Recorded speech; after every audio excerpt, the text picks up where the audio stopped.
kita masuk awan hitam, langsung tiba-tiba gelap. Padahal itu siang, tiba-tiba gelap.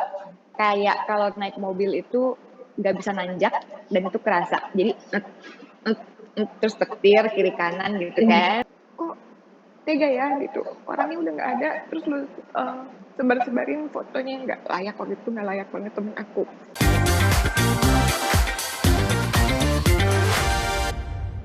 Hai sahabatku yo, ketemu lagi barengan gue Feby di sini. Dan hari ini spesial karena kita akan membahas tentang peristiwa duka karena Sriwijaya Air dengan nomor penerbangan SJ182 hilang kontak yang tadinya dari Jakarta ke Pontianak gitu kan. Nah, bersama kita hari ini spesial yaitu ada Kak Nuril. Halo, Ya, Feby. Kak Nuril apa kabar? Baik, alhamdulillah. Iya, alhamdulillah ya Kak ya. Sehat. Dan perlu diketahui juga sahabatku yo kalau Kak Nuril ini masih aktif menjadi pramugari ya Kak. Nah, Kak Nuril, kemarin yang kita tahu bersama ini kan duka nasional nih si Ya. Sriwijaya Air yang hilang kontak ini, yang jatuh di Kepulauan Seribu ya. Sedihnya adalah ini kecelakaan udara di awal tahun, membuka pilu di 2021. Nah, Kak, kalau kita lihat-lihat nih dengan peristiwa ini banyak orang tentunya jadi worry, jadi takut gitu kan. Kalau kita lihat dari sisi profesi ya, pramugari ini.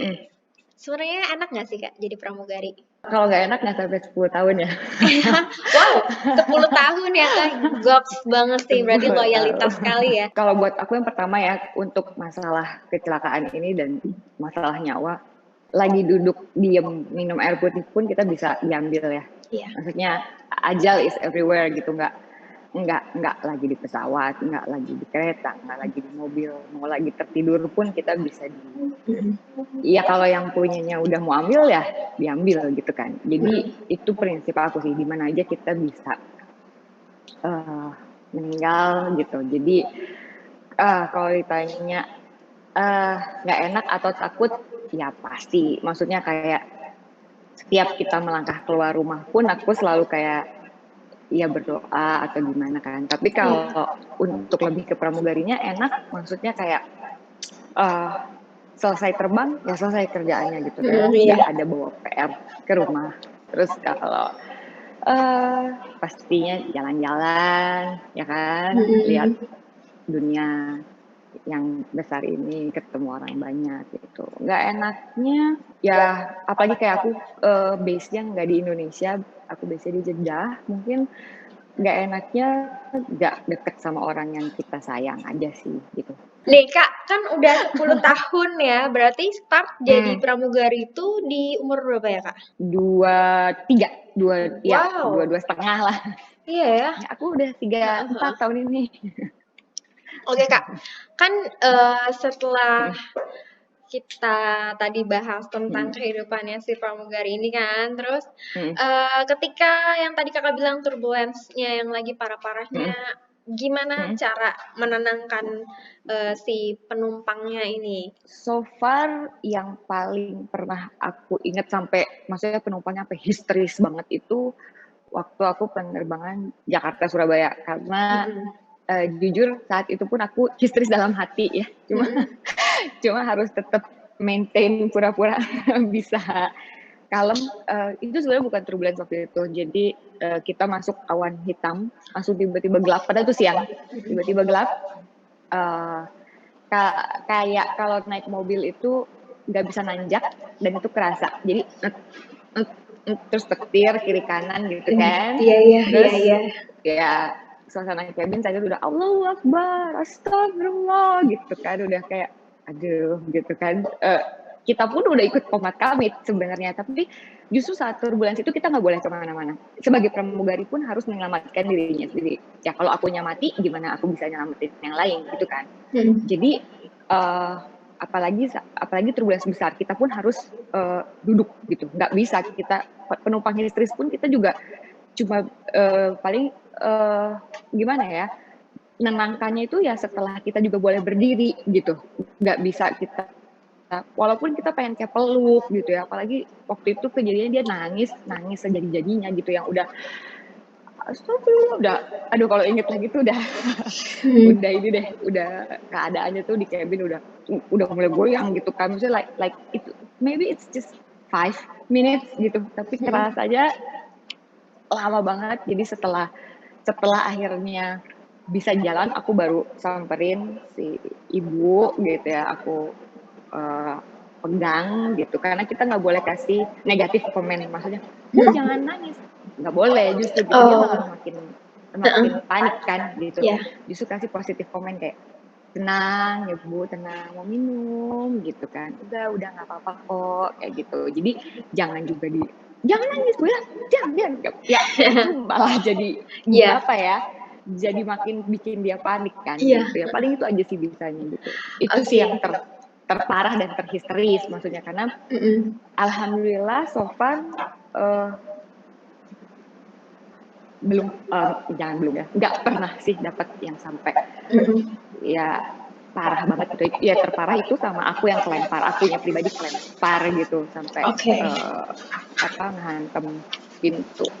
Nah Kak, dalam kejadian Sriwijaya SJ182 dari apa ya, kacamata Kakak sendiri tuh seperti apa sih? Setiap ada kecelakaan pesawat ya, tapi dunia penerbangan tuh sempit ya, jadi pasti ada aja yang kayak saling tahu walaupun nggak teman dekat gitu. Pasti sedih, aku selalu ngebayangin kalau aku yang di sana gimana ya gitu. Aku cuma selalu minta gitu, kalau emang ajal kita di pesawat gitu, nggak usah pakai sakit gitu ya. Aku cuma bisa doain itu sih buat para penumpang sama teman-teman yang ada di sana, karena kalau ngelihat dan ngelihat dari bahasannya kan itu memang free fall gitu kan. Ya nggak bisa kebayang, aku cuma bisa ngedoain itu aja, semoga mereka nggak ngerasain sakit sama sekali dan udah gitu kayak udah sampai aja di surga gitu aja sih. Setiap ada kecelakaan pesawat aku cuma bisa mikir itu, karena ya mau miracle itu it's bullshit gitu. Kita tahu kok puingnya sampai kayak gitu kan setiap kecelakaan pesawat. Tapi kan ada nih dalam perkembangan sosmed pasti ada yang namanya slang ya. Dari kejadian Sriwijaya ini justru kan banyak banget yang akhirnya menjadikan ini dark joke. Apa sih bercandaan yang nggak masuk akal gitu, ya kan?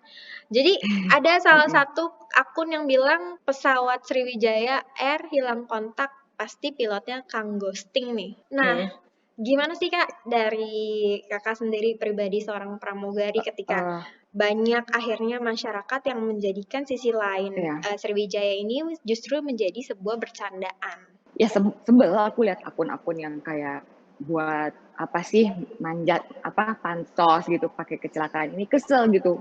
Tapi mau marah juga gimana, maksudnya kayak balik lagi tadi, orang nggak semua sama gitu kan. Orang ya ada yang baik, ada yang bukan nggak baik, mungkin nggak sadar dia saat nge-tweet itu mau kecelakaan pesawat atau kemalangan seseorang tuh nggak pantas sih digituin. Bahkan ya bukan pesawat aja banyak kan ya sekarang tuh, akhir-akhir ini tuh kayak apa aja dijadiin lelucon gitu. Aku nggak terlalu mau mengambil hati lah sama yang kayak gitu-gitu, capek sendiri gitu, walaupun ya kesel gitu ngeliat yang kayak gitu tuh gitu, kayak orang kok nggak mikir lagi sih gitu aja. Tapi kalau menurut Kakak sendiri apa ya, mengekspos korban-korban yang ada dalam itu bagaimana nih Kak? Aku sempat nge-tweet ini nanti bisa soalnya bangsat gitu ya, aku sempat nge-tweet bangsat gitu karena tiba-tiba lewat di timeline aku daging berserak gitu di air dan di upload. I mean ini justru yang bikin aku marah dibanding dark jokes cuma sekedar pilot Kang Ghosting atau apa ya. Buat aku biarin dong keluarga. Aku jadi pernah soalnya teman aku yang Resia itu udah nggak pantas lah sebenarnya disebarin bentuk setelah dia ya, dan itu lewat gitu ke timeline. Buat aku yang nggak keluarganya aja tuh kayak kok tega ya gitu, orangnya udah nggak ada terus lu sebarin fotonya yang nggak layak. Waktu itu nggak layak banget temen aku, bukan yang Sriwijaya ya. Jadi kayak buat apa sih gitu, kok orang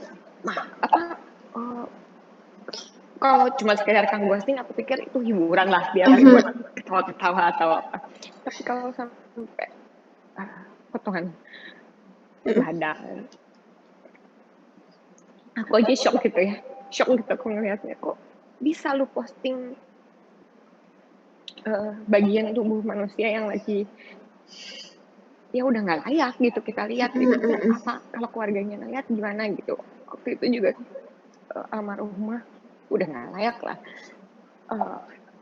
seragamnya ya gitulah, apa ya itu makanya aku sampai nge-tweet bangsat gitu kan. Sebuah ya, curahan hati ya pasti ya. Ya gitulah. Karena ya, mengalami sendiri. Lebih parah sih. Sorry aku minum dulu. Iya. Ya, jadi menurut kakak sendiri sebagai profesi kakak, pesen dong kak, maksudnya pesen kakak dengan kejadiannya ini, apakah ada pesan buat masyarakat ataukah ada semangat untuk para awak penerbangan kah gitu dari kakak sendiri? Kalau untuk masyarakat sebenarnya aku mau ngingetin lagi ya, apapun peraturan yang ada di pesawat dipatuhin aja deh gitu.